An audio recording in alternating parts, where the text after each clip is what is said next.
بسم اللہ الرحمن الرحیم، السلام علیکم، میرا نام ڈاکٹر اسد محمود۔ آج ہم آپ کو سورہ کوثر کی حیران کن معلومات آپ کے ساتھ شیئر کریں گے۔ سپر کمپیوٹر ہے قرآن، سپر کمپیوٹر سے بھی زیادہ فاسٹ ہے۔ کیا آپ جانتے ہیں کہ اس وقت دنیا میں سب سے طاقتور کمپیوٹر ایک سپر کمپیوٹر ہے جو 2,00,000 ٹریلین کیلکولیشنز فی سیکنڈ میں کر سکتا ہے اور جو 100 GB پر سیکنڈ سے بھی زیادہ سپیڈ کے ساتھ کنیکٹ ہوتا ہے۔ لیکن قرآن پاک میں موجود ایک ایسی صورت بھی ہے جس میں موجود کوڈنگ کے آگے یہ جدید سپر کمپیوٹر بھی اس کی ورتھ 0 ہے۔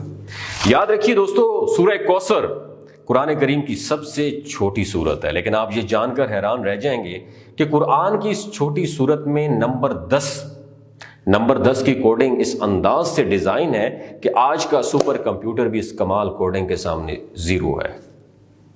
قرآن کی یہ صورت صرف 10 الفاظوں پر مشتمل ہے، جس کی پہلی آیت میں موجود حروف کی تعداد 10 ہے۔ اسی طرح دوسری آیت میں بھی ٹوٹل حروف 10 ہیں، پھر آخری آیات کے ٹوٹل حروف کی تعداد بھی 10 ہے۔ وہ حروف جو اس صورت میں صرف ایک مرتبہ آئے ہیں وہ تعداد میں 10 ہیں۔ اس پوری صورت میں سب سے زیادہ تکرار کے ساتھ جو حرف آیا ہے وہ حرف الف ہے جو 10 مرتبہ آیا ہے۔ اس صورت کے تمام آیات کا اختتام حرف را پہ ہوتا ہے جو کہ حروف ہجہ میں 10ویں حرف پہ شمار ہوتا ہے۔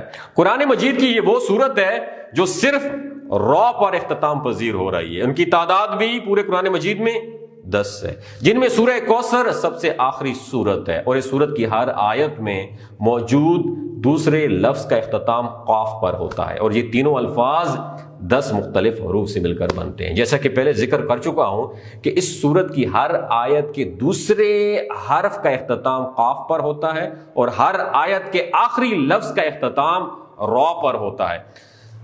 تو اب یہاں پہ سمجھنے والی بات دوستو یہ ہے کہ حرف کاف کی نیومیریکل ویلیو پتہ ہے کتنا ہے؟ 20 ہے، جبکہ حرف را کی نیومیریکل ویلیو 200 ہے۔ تو 200 کو اگر آپ 20 کے ٹیبل میں دیکھیں گے تو یہ 10 بنتا ہے۔ قرآن پاک کی باقی سورتوں کی طرح سورہ الکوثر کی ابتدا بھی بسم اللہ الرحمن الرحیم سے ہوئی ہے۔ آپ غور کریں کہ بسم اللہ الرحمن الرحیم کے آخر اور ابتدا دونوں طرف سے آپ دیکھ لیں تو اس میں موجود حرف را کا نمبر کتنا آتا ہے؟ 10 آتا ہے، جبکہ صرف بسم اللہ میں موجود حروف کی تعداد کتنی ہے؟ وہ بھی 10 ہی ہے۔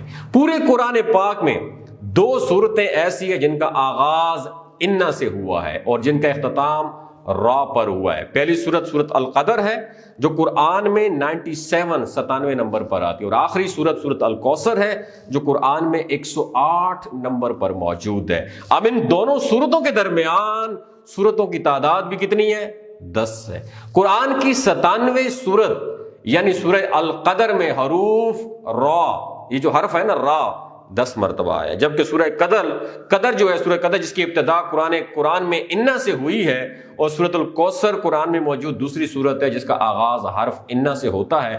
تو ان دونوں سورتوں کے درمیان صرف 10 آیات ایسی ہیں جن کی ابتدا انا سے ہوتی ہے۔ اسی طرح سورہ قدر کی آخری آیت سے لے کر قرآن کی سب سے چھوٹی سورت یعنی سورہ الکوثر کی پہلی آیت تک قرآن میں صرف 10 ایسے الفاظ ہیں جو حرف را سے شروع ہوتے ہیں۔ قرآن کی سورہ نمبر 97 یعنی سورہ القدر کی ابتدا حرف الف سے ہوتی ہے، اور پوری سورت میں 10 ایسے الفاظ ہیں جن کی ابتدا حرف الف سے ہوتی ہے۔ یہ قرآن کریم کی سورۃ الکوثر سب سے چھوٹی سورت ہے جس میں ہم نے کیلکولیشن کے اس حیران کن ترتیب کے بارے میں جانا جو یہ پروف کرتی ہے کہ یہ الفاظ کسی انسان کے نہیں ہو سکتے۔ یہ شان صرف اللہ ہی کی ہے جس نے اس چھوٹی صورت میں ایسی ترتیب سے الفاظوں کو جمع کیا کہ جس ترتیب کو دنیا کا ایک سپر کمپیوٹر بھی حل نہیں کر سکتا۔ تھنک اباؤٹ اٹ کہ یہ تو قرآن کی چھوٹی سی صورت ہے، تو قرآن کی باقی صورتوں میں کتنی کیلکولیشنز موجود ہیں، یقیناً آپ کی سوچ کام کرنا چھوڑ دے گی۔ جب آپ اس بارے میں سوچنا شروع کر دیں گے تو آپ کو سمجھ نہیں آئے گی، اور اس لیے اللہ تعالیٰ قرآن میں ارشاد فرماتا ہے کہ ہم نے اپنے بندے پر جو کچھ نازل کیا ہے اگر تمہیں اس میں کچھ شک ہو تو اس جیسی ایک صورت لے آؤ۔ دوستو اگر یہ انفارمیشن آپ کو اچھی لگی دوسروں کے ساتھ ضرور شیئر کیجیے، اپنا اور اپنے ساتھ جڑے رشتوں کا خیال رکھیے۔ اللہ حافظ۔